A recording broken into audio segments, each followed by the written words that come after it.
pero ng good vibes. Nasa ang totoo ang sinabi mo dyan, Mama Mia. Dahil dyan mamimigay ng 1K si Mama Mia. Hoy, hindi. 1K na kasiyahan kaya akala lang. ko mamimigay ka na. Dahil... Eto na, ang ating dugtungan. Kaya naman makisagot ka na, ka-vibes, para sa ating... Dugtong, makitong dito. Alihango sa lagat. Eto na. Bilang pala sagot at pala dugtong ka, ka-vibes, ngayong morning. Eto, dugtungan mo, ka-vibes. Itutuloy ko ang blank. Blank. Itutuloy mo, DJ Jocoloco. Itutuloy ko yung yung trabaho ko mamaya. Tama ka dyan. Itutuloy natin. Ang Gusto ko trabaho sana natin. itutuloy ko yung paghili ko, kaso mahirap eh. Sa akin Kailangan naman, ituloy. itutuloy ko rin ang trabahong hindi ko rin talaga trabaho.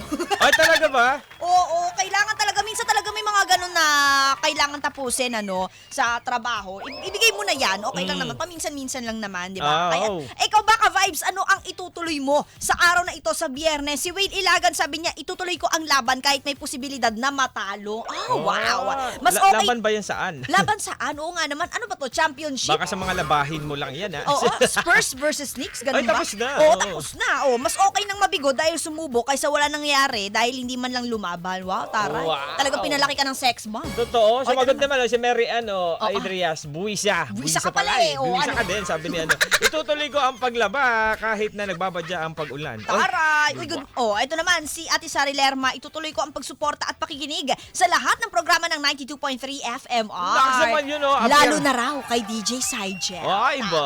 Iba ka talaga, Ate Lerma. Ito naman, si Ate William. si William Mortel. Sabi niya, itutuloy ko ang laban sa buhay. Manalo, matalo, tumablaman, or hindi. Laban lang talaga. Tama yan. Laban lang. Jody, correct. ayan to. Ano ba yan? Jody, ano to? May Dalusong. Dalusong din. Dalusong ka pala eh. Itutuloy ko ang naiwan ko pang assignment Ay, at taray. activities na ipapasa next week kahit first time pa lang ng pasukan dito sa amin sa Taguig. Wow, nagkwento siya. Wow, agad-agad sa college niya, tambak daw agad. Yung ganun talaga. Oo. Kaya masarap balikan yung ganyan pag nagtatrabaho ka na. Mas maganda gumawa ng assignment. Totoo. Tsaka, Pag tapos ka na mag-aral, tambak na bayarin na ang yun na haharapin. yun na yung sinyalis na. Sa ngayon, tambak na aralin pa lang. Diba? Kaya enjoyin mo yan. Huwag mong ika-stress. Tama. Ito naman, si Ronel Espina, itutuloy daw niya ang pagtatrabaho at pagsa-sideline kapag wala akong OT para sa ekonomiya! Iba ka talaga, Arbs. Iba ka Appear. talaga.